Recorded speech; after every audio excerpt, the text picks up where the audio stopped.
Hello student, कैसे हैं आप सब। उम्मीद करता हूं आप सब अच्छे होंगे, मस्त होंगे, बेहतर होंगे, आपकी पढ़ाई बेहतर चल रही होगी। और हिंदी में आज हम चर्चा करने वाले हैं भारतेंदु युग के बारे में, क्योंकि बच्चों यहाँ से क्वेश्चन 2 अंक के और 4 अंक के भी पूछे जा सकते हैं। कहीं कहीं कुछ स्टेट बोर्ड में 3 अंक के भी क्वेश्चन पूछ दिए जाते हैं कि भारतेंदु युगीन काव्य की विशेषताएं लिखिए। यह सबसे बढ़िया क्वेश्चन आता है किसी 3 भारतेंदु युगीन कवियों के नाम और उनकी एक एक रचनाएं। ऐसा नहीं कि 3-3, 4-4 रचनाएं आपको याद करना है। कोई भी चीज पढ़ने के पहले ये चीज आपको समझना जरूरी होता है कि इसको हमको कितना पढ़ना है और किस प्रकार से पढ़ना है। यदि क्वेश्चन पूछा जाए भारतेंदु युगीन काव्य की विशेषताएं, तो केवल आपको 3 विशेषताएं लिखनी है, एक एक लाइन उसका डिटेल्स भी लिखना है। हाँ, इनके जो विशेषताओं का जो हेडिंग है वो आपको नहीं भूलना चाहिए। भूल भी रहा है तो कुछ ऐसी चीजें लिखे जो मिलता जुलता हो। ऐसा नहीं कि किसी और का आप इसमें पूरा का पूरा लिख दो। ठीक है, तो भारतेंदु युगीन की यदि बात करें बच्चों, तो सबसे पहले पद्य साहित्य के इतिहास के बारे में बात कर लेते हैं। पद्य साहित्य के इतिहास को 4 भागों में बांटा गया था, सही है ना। आदिकाल, पूर्व मध्यकाल, उत्तर मध्यकाल, आधुनिक काल। जो आपका आदिकाल है उसे वीर गाथा काल कहा जाता है, पूर्व मध्यकाल को भक्ति काल कहा जाता है, उत्तर मध्यकाल को रीति काल कहा जाता है और आधुनिक काल को वर्तमान काल कहा जाता है, सबको पता है। इसके बाद जो आधुनिक काल आया, उसके बाद आधुनिक काल को यानी 1843 से आज तक के समय को आधुनिक काल कहते हैं। यहां पर मैं थोड़ा सा वर्गीकरण के बारे में आपको समझा दूं तो आपको समझ में आएगा। पद्य साहित्य के इतिहास के बारे में, तो आदिकाल, वीरगाथा काल जिसे कहते हैं, पूर्व मध्यकाल, उत्तर मध्यकाल, आधुनिक काल। इसके बाद जो भारतेंदु युग है वो सबसे पहला युग है, आधुनिक काल का सबसे पहला युग है भारतेंदु युग। इसलिए तो कहते हैं इसे आधुनिक काल का या आधुनिक हिंदी साहित्य का प्रवेश द्वार माना जाता है। मतलब मुख्य रूप से आधुनिक, जैसे बोलते हैं ना कि आधुनिकीकरण, जैसे किसी भी चीज मशीन के बारे में बोलते हैं नए तकनीक की खोज हो गई, तो वो आधुनिकीकरण हो रहा है। तो जैसे पहले हिंदी के बारे में सब कुछ चर्चाएं होती थी, जो भी पद्य साहित्य का इतिहास जो भी है बच्चों, उसके पहले उतना प्रकाश नहीं डाला गया था। लेकिन जब ये आधुनिक काल के बाद कई सारी रचनाएं आई, कई सारे कवि आए, जिनके माध्यम से हिंदी पर बहुत ज़्यादा फोकस किया गया और बहुत ज़्यादा प्रकाश डाला गया। मतलब नई नई रचनाओं के माध्यम से लोगों को पूरी कहानी को एक प्रकार से कविता के माध्यम से प्रस्तुत किया गया। चाहे वो हास्य रस की बात करें, चाहे वो श्रृंगार रस की बात करें, चाहे प्रेम की बात करें, चाहे देशभक्ति की बात करें, चाहे देश प्रेम की बात करें, तो सभी प्रकार के घटनाओं को एक पद में यानी कविताओं में पिरोया गया। इसी को कहते हैं हम प्रकाश डाला गया। समझ है ना। तो भारतेंदु युग जो है वो बच्चों आधुनिक युग का पहला जो आपका खंड मतलब एक प्रकार से भाग है। यानी जो समय अंतराल चला 1850 से 1900 तक, वो है प्रवेश द्वार आधुनिक युग का। क्योंकि आधुनिक काल यानी 1843 से अब तक का जो भी समय है, 1843 से अब तक का जो भी समय आधुनिक काल कहलाता है। आधुनिक काल को ही हम अभी जैसे नई कविता का काल चल रहा है, नई कविता मतलब नए नए देखो फिल्मी इंडस्ट्रीज में गाने मिलते रहते हैं और सुनते रहते हो आप लोग नई कविता के अंतर्गत। सब अब 1950 से अब तक, जब से हमारा देश आज़ाद हो गया, आज़ाद तो 1947 में हो गया है ना, तो 1950 से अब तक नई कविता का, तो ये भारतेंदु युग था 1850 से 1900 तक। ठीक है, तो ये चीज है बच्चों। तो यदि भारतेंदु युग के बारे में यदि 2 अंक का पूछ दिया जाए, भारतेंदु युग आप थोड़ा बहुत समझें या लिखें, तो आप लोग लिख सकते हैं आधुनिक काल में भारतेंदु युग जो है 1850 से 1900 तक है ना माना जाता है। यानी भारतेंदु युग को कहां से कहां तक, 1850 से 1900 तक माना जाता है। यह भारतेंदु युग आधुनिक को हिंदी साहित्य का प्रवेश द्वार भी माना जाता है, क्योंकि जो आधुनिक काल है तो सबसे पहले भारतेंदु युग ही माना गया। इसलिए इसे भारतेंदु युग को हम आधुनिक युग को या आधुनिक काल का हिंदी साहित्य का प्रवेश द्वार मान सकते हैं। जो भी आधुनिक हमारे पास काल है उसका हम प्रवेश द्वार मानते हैं। इस युग के कवियों ने नवीन के प्रति मोह, साथ ही प्राचीन के प्रति आग्रह भी मतलब कवियों के प्रति नवीन के प्रति मोह, साथ ही प्राचीन के प्रति आग्रह भी था। कुल मिलाकर के जो इस युग में कवि आए भाई, जो भारतेंदु युग में कवि आए, यानी 1850 से 1900 के बीच जो भी कविताएं लिखी गई, उसमें नवीन के प्रति मतलब नए चीजों के प्रति मोह दर्शाया गया और जो प्राचीन घटनाएं हैं या प्राचीन चीज़ों से संबंधित लिखी गई जो भी कविता होगी उसका भी उन्होंने आग्रह किया, उसका भी उन्होंने उस पर प्रकाश डाला। ऐसा नहीं है कि केवल और केवल आधुनिक है मतलब नया ही नया चीज। तो आधुनिक काल में यानी 1850 के बाद भी ऐसे कई कविताएं लिखी गई, जैसे पुरानी कहानी पर आधारित, पुरानी जैसे मान लीजिए महाराणा प्रताप पर आधारित, समझ रहे हैं, कविताएं लिख दी गई। तो क्या वो पुराना नहीं माना जाएगा? माना जाएगा, लेकिन लिखा कब गया? आधुनिक काल में, तो उसे आधुनिक काल की कविता कही जाएगी, लेकिन प्राचीन समय में घटित घटनाओं के आधारित वो कविता है। तो जब भी हम भारतेंदु युग की बात करते हैं तो इसका जो समय काल है वो कहां से कहां तक? 1850 से 1900 तक। आधुनिक काल का प्रवेश द्वार किसे कहा जाता है? तो भारतेंदु युग को कहा जाता है। ये चीज याद रखना है आपको, नहीं तो फिर ऑब्जेक्टिव में आ जाए, बने ही नहीं, है ना। साथ में बच्चों भारतेंदु युग में देशभक्त की भावना, राजभक्त की भावना, तात्कालीन राजनीतिक घटनाओं पर आधारित सभी प्रकार की पद्य रचनाएं की गई। तो चलिए विशेषताओं के बारे में बात करते हैं। पहला, राष्ट्रीयता की भावना। मतलब देखो, अब किसी भी चीज को डिटेल्स में लिखना होता है तो ऐसा नहीं कि रट्टा मार के जाओ, बस इतना है आपको याद कि राष्ट्रीयता की भावना मतलब अपने राष्ट्र के प्रति, देश के प्रति समर्पित होकर इन्होंने पद्य की रचना की, बस सिंपल है। मतलब इस युग के कवियों ने देश प्रेम की रचनाओं के माध्यम से जनमानस में राष्ट्रीय भावना का बीजारोपण किया।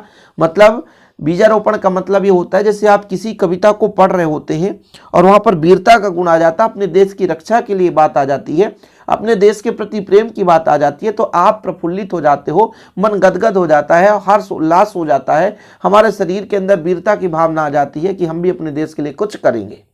पढ़ने लिखने सुनने से बहुत कुछ इफेक्ट पड़ता है, क्योंकि इफेक्ट ना पड़ता तो ये पढ़ाई बंद हो जाता और आप ये सब चीज पढ़ते ही नहीं।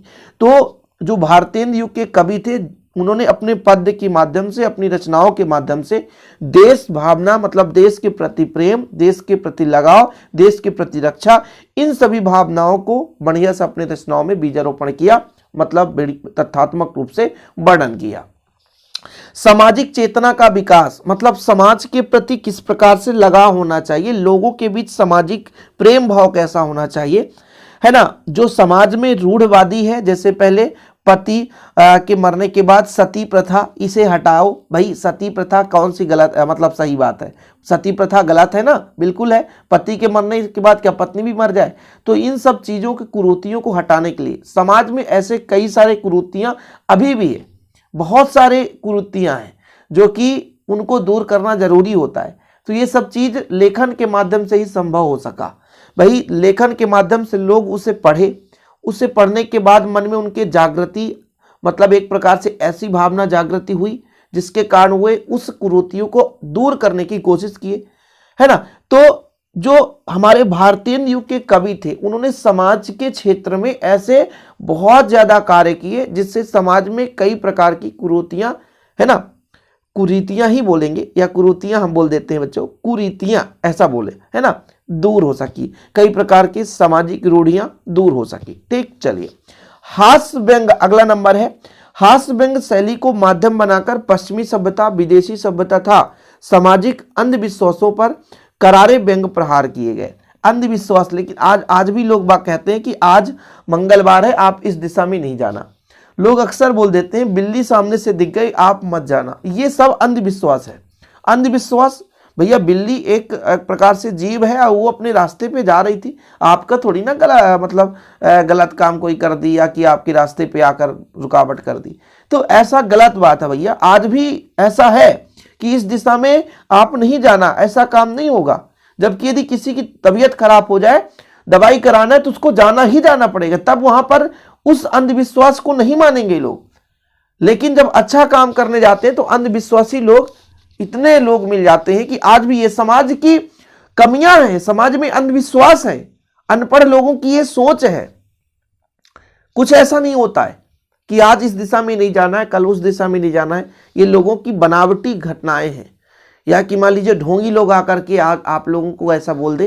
नहीं, लुटेरे लोग आते हैं, आपके घर में भी कभी कभी आते होंगे कि बेटा तुम आज तुम्हारे घर में ग्रह नक्षत्र ये होने वाला है और तुम 1000 रुपए का दान कर दो, तुम ये कलश चढ़ा दो, तुम इतना कर दो, इतने चावल रख दो, है ना, सोने की चांदी की थोड़ी बहुत ये है मतलब दान कर दो।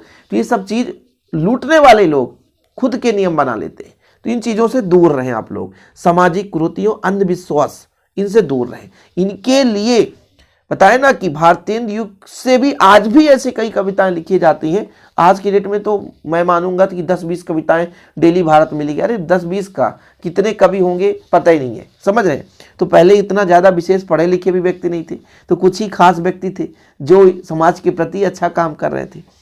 अंग्रेजी शिक्षा का विरोध, आज अंग्रेजी को इतना बढ़ावा दे दिया गया कि अंग्रेजी के बिना लोग कहते हैं कुछ संभव ही नहीं है। आईआईटी जेई की तैयारी करने वाला बंदा, नीट की तैयारी करने वाला बंदा हमेशा हार, यहाँ तक यूपीएससी में इतना ज़्यादा कि आईआईटी यूपीएससी सब इंग्लिश वाले बंदे ही निकाल पाएंगे, हिंदी वालों के लिए तो कुछ नहीं है। लेकिन भैया ये हमारा हिंदी प्राचीन सभ्यता है, प्राचीन परंपरा, हमारी भाषा जन्म जन्मांतर से चली आ रही है। पहले भी अंग्रेजी शिक्षा का विरोध किया गया। पहले अंग्रेजी शिक्षा क्या था भारत में? नहीं था। ये तो अंग्रेजों के द्वारा लाया गया कि साले तुम लोग हिंदी में कमजोर हो जाओ, तुम्हारी मानसिकता कमजोर हो जाए, ना तो हिंदी ना तो इंग्लिश। कुल मिलाकर के हमारे भारत देश में सबसे पहले प्राचीन सभ्यता शिक्षा भारत देश से शुरुआत हुआ और यहाँ इंग्लिश ला करके पिरोया गया। तो भैया जो हमारे भारत देश के कवि थे ना, वो इंग्लिश का विरोध कर रहे थे, अंग्रेजी का विरोध कर रहे थे। भारतेंदु युग के इन कवियों ने अंग्रेजी भाषा तथा अंग्रेजी शिक्षा के प्रचार प्रसार के प्रति अपना विरोध कविताओं में प्रकट किया, क्योंकि भैया अंग्रेजी से तो जीत नहीं सकते थे, बंदूक लिए, गोली लिए, मार खा के जिंदगी मर जाएंगे, खत्म कहानी। तो अपनी कविताओं में लिखते थे इंग्लिश को भाई विरोध करो, बहिष्कार करो, हिंदी को बढ़ावा दो, समझ रहे ना। तो ये कुछ प्रमुख विशेषताएं हैं भारतेंदु युग, क्योंकि भैया ये प्रवेश द्वार है ना आधुनिक काल का। तो राष्ट्रीयता की भावना, सामाजिक चेतना की भावना, हास्य व्यंग, अंग्रेजी शिक्षा का विरोध, विभिन्न काव्य रूपों का मतलब प्रयोग, काव्य अनुवाद की परंपरा। काव्य अनुवाद मतलब जैसे मान लीजिए कोई संस्कृत है उससे अंग्रेजी में काव्य करके अनुवाद कर दो, या अंग्रेजी में है उसे हिंदी में अनुवाद कर दो। ये परंपरा सब भारतेंदु युग से चली आई। ठीक है बच्चों, ये चीज़ हो गया। और इनकी विशेषताएं आप लोग बिल्कुल लिख लेंगे, है ना। 4 विशेषताएं आपसे बढ़ना चाहिए। इनके आपको 4 कम से कम कवि के नाम, जैसे भारतेंदु युग है तो भारतेंदु हरिश्चंद्र, एक तो ऐसे याद हो जाएगा। ठीक है, यहां पे 2 विशेषताएं, एक विशेषता मैंने लिखा 5वां विभिन्न काव्य रूपों का प्रयोग। ठीक है, तो 5 विशेषताएं मैंने आपसे कहा भारतेंदु हरिश्चंद्र, बद्री नारायण चौधरी, प्रेमघन, जगमोहन सिंह, राधा चरण गोस्वामी, प्रताप नारायण मिश्र। ये प्रमुख कवि हैं जिन्हें आपको तैयार करना है बच्चों, समझ रहे हैं ना, तैयार करना है। और इनकी एक एक रचनाएं, ज्यादा नहीं है तो एक एक रचनाएं। प्रेम सरोवर, भारतेंदु हरिश्चंद्र बहुत ज्यादा प्रेम पिरोए हैं अपने कविताओं में। तो प्रेम सरोवर, सरोवर मतलब नदी बहा दिए, प्रेम की नदी बहा दिए भाई साहब। प्रेम सरोवर, प्रेम फुलवारी, वेणु गीत, प्रेम मल्लिका, सब में प्रेम है। प्रेम शब्द आ जाए समझ जाना भारतेंदु हरिश्चंद्र, दिमाग नहीं लगाना, नहीं भी कह दो भाई प्रेम पुष्पावली है सर, ऐसा नहीं है। प्रेम सरोवर, प्रेम फुलवारी, प्रेम मल्लिका, 3 है प्रेम प्रेम वाले।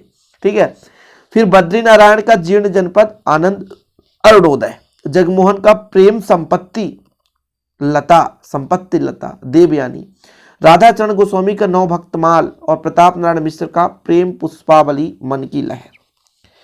तो ये बच्चों आपको तैयार करना चाहिए। ठीक है, तो भारतेंदु युग के बारे में इतना आप लोग तैयार कर लेना, इससे ज़्यादा डीपली आपको पढ़ने की जरूरत ही नहीं है, आपके एग्जाम के लेवल से इतना काफ़ी है। ठीक ओके बच्चों, वीडियो पसंद आए तो लाइक करके शेयर जरूर करिएगा और ऐसी वीडियो पाने के लिए चैनल को सब्सक्राइब कर लीजिएगा। मिलते हैं अगले वीडियो के साथ बच्चों। जय हिंद, वंदे मातरम।